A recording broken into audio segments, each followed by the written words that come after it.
Can you tell me about your childhood, where you grew up, and what life was like for you as a young boy? Grew up in the projects in Chicago called Allgill Gardens. Now they call it Wild Wild Hunnits. And it was good. You know what I'm saying? It was good. Good family and everything. And went to school, but I always was hustling. You know, it just was out and about. Started gang banging and all that stuff. What kind of hustling did you do at a young age? Shoot, shooting dice, robbing, selling papers. Anything I do makes some money, you know? Going to the stores, carry people groceries, going to the gas station, pumping people gas. What were some of the biggest influences in your early years? Family, friends, or community? Family, grandmother family, and then, you know, I ain't gonna say friends, but close friends of the family. Were there any challenges or struggles you faced growing up that shaped the path you ended up on? A whole lot of challenges. I mean, me being a hard-headed boy, you know, being structured by a grandmother, you know, I'm still out in the streets doing all kind of stuff and, steady going through, getting incarcerated at a young age, going to the Audi home. In Chicago, they call Audi home, which is nothing but a juvenile home, you know, but they call it in Chicago, they call Audi home. So going through that in school and, you know, just started out real young. Got caught up in the system at a young age. What do you think were the key moments or decisions that led you towards prison? You should have just, wanting more, doing more, and just, you know, I don't know, just doing it excitement. It wasn't really never scared of nothing. I was pushing it, just getting involved, just doing stuff, you know, make money and just getting out doing different things, you know. But I was always into sports and stuff in school, but it was just always the extracurriculum. How did you feel when you first entered prison, and what was the adjustment like? Adjustment was like so, because like I said before, I was in Audi home, which is juvenile center. Went from the juvenile center to Cook County Jail, and being in Cook County Jail is just like being in prison, you know, just not with all the extra stuff. But going to prison first time, it was crazy because, you know, going into the unexpected, you know, and being affiliated going in at that, being affiliated going in, coming through the door, they put a shank in your hand, you know. Right off the top, huh? Off the top. Once they know you're affiliated and get in there and, you know, just going down, you know what I'm saying, yeah. But it was kind of, you know, it was a funny feeling because the worry about having to kill somebody coming right in and not giving to see daylight, even though it was a short period of time. I wasn't going to be there long, but 3 years or 2 years could end up to be a life sentence or life without parole order. Because in Chicago at the time, when I got locked up there, they still have death row. Yeah, so you can end up doing life without the parole, possible parole, or on death row. Wow, for something that you end up doing while you in there. You go in there with 2 years and never see daylight again. Looking back, do you think there were opportunities or moments where life could have gone differently for you? A whole lot, you know. Just listen more to my grandmother and just, you know, my grandparents. And I always stayed in school, but it was always people that would try to get me more involved in stuff like, you know, like when I was in school, I used to sing. I used to take up karate. Stuff like that, you know, but being more involved with it, that would have changed a lot of things, you know. I never followed through with it and ended up, you know, taking a different route, different road, different journey. So basically rolling with some knuckleheads. And pretty much. What role did faith and spirituality play in helping you survive 30 years behind bars? Well, coming to Islam, I'm already was spiritual, because my family is real spiritual. You know, I had an uncle that's a minister, he's a preacher, and I grew up in the church. My grandmother, they real religious, so I would go to church every Sunday. But that didn't stop me from doing all the extra curriculum, you know, and then I got in a joint, you know, and I come into Islam. You know, I go to church, but I wasn't really feeling it. I went to go and I was feeling that more, and then, you know, when I come into Islam, that made a change in my life. But don't get me wrong, even when I first come into Islam, I was still doing extracurricular. It took time of studying and being more in the deen of Islam, slowly faded away from a lot of other stuff that I was doing. Whatever organization that you was a part of as far as the streets, when you first came in there, did you had to kind of shy away from that to fully embrace Islam while you was in prison? Yeah, because the thing is that you can't serve two masters. You ain't be a part of this organization and then saying you're a Muslim. Because the thing is that you go in Islam, you got to be fully about Islam. If you study affiliate with one of them organizations and something happened in one of them organizations, then you go try and help them guys that's a part of the organization. You'll get involved with that. Now you done brought the Muslims involved with something that is haram, that is totally against Islam, that's involving them, you know, and so you can't serve two masters. You got to either be about Islam or be about that. Get that out your system so you can focus on Islam, you know.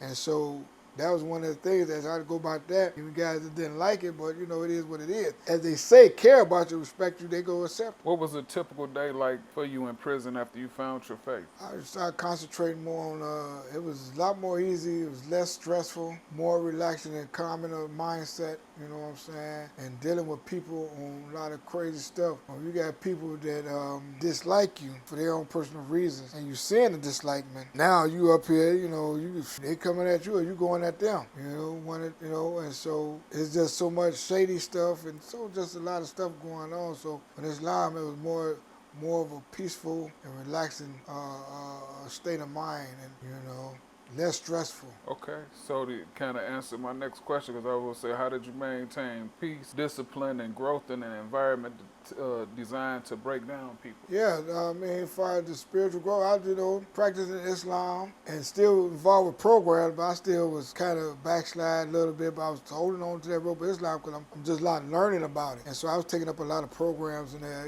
anger management. There were a lot of different programs while I was incarcerated to try to help me on the journey that I was on, and that's to have more peace of mind. But then I'm thinking about being in Minnesota. Totally different than being in Chicago, totally. Don't get me wrong, there's a lot that goes on up here in Minnesota too, but it's totally different than being in Chicago, especially the prison aspect of it. And so it's a whole different, cut from a whole different cloth up there to up here. And so the setting up here, more of a Cook County jail, where the prison setting was to be a lot worse. Wait a minute, so you saying like here is worse than being in Illinois? No. Oh, okay. Illinois is worse than being here. Okay. If you did time in Chicago, Minnesota is a cakewalk.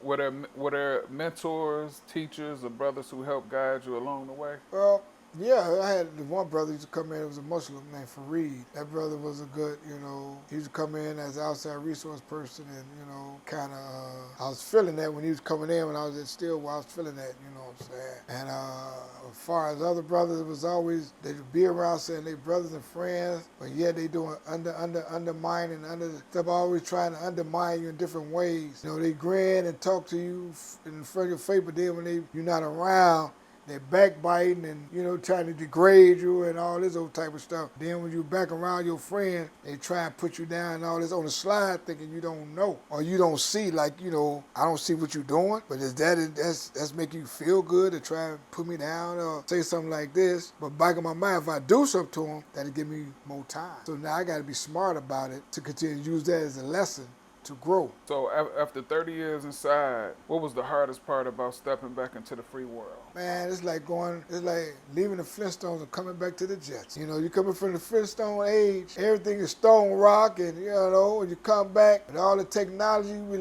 you're straight stuck. Like everything's talking to you and moving and smartphones, smart houses. What the hell is going on? So it's a cultural shock.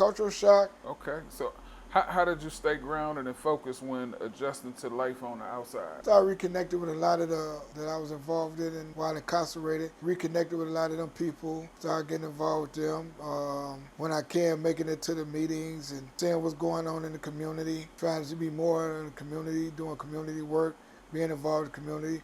Whether once upon a time you being a part of the destruction, destroying the community, but now being a part of and helping the community to grow.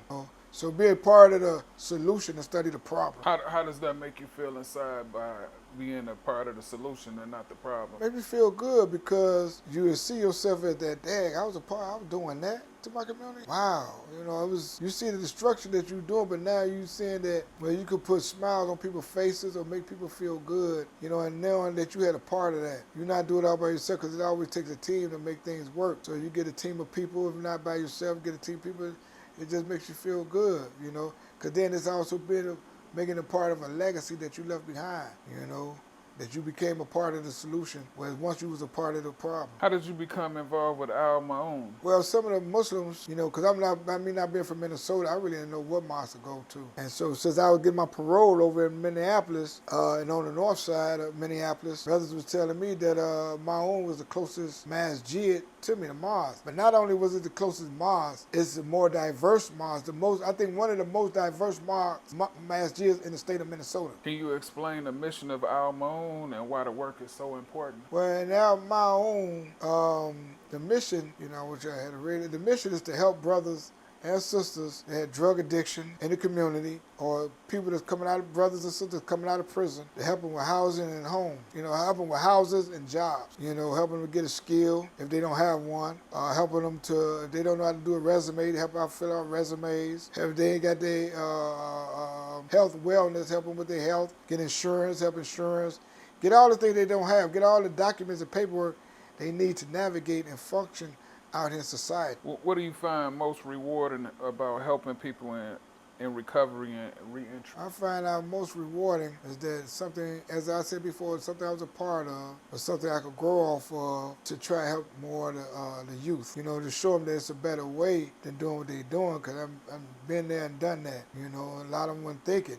Personally, even though I've been in prison, and I haven't been told them because of how I conduct myself and carry myself. They wouldn't even believe that I've just done 30 years. Do you see parts of yourself in the men and women that you're helping now? Do I see myself part of it? Do you see parts of yourself in the men and women you're helping now? Yeah, I see where that, some of them listening, some of them not. You're going to always have that, but some of them is taking advice to utilize some of the jewels that are being dropped to them, and some of the advice and utilizing for themselves to help them in their journey, and so it's, they see that they're reaping the rewards and seeing that it's, helping them to what they need to be doing to get them closer to their goal. If you could talk to your younger self, what advice would you give them? I talk to my younger self, all the jewels that have been dropped, all the knowledge and wisdom that's been dropped, take it, listen, because that could change, that could make a big difference, a success in your life. Take it, and all the other stuff that was out there, that's going to be there when you're dead and gone. What do you believe are the keys to staying free,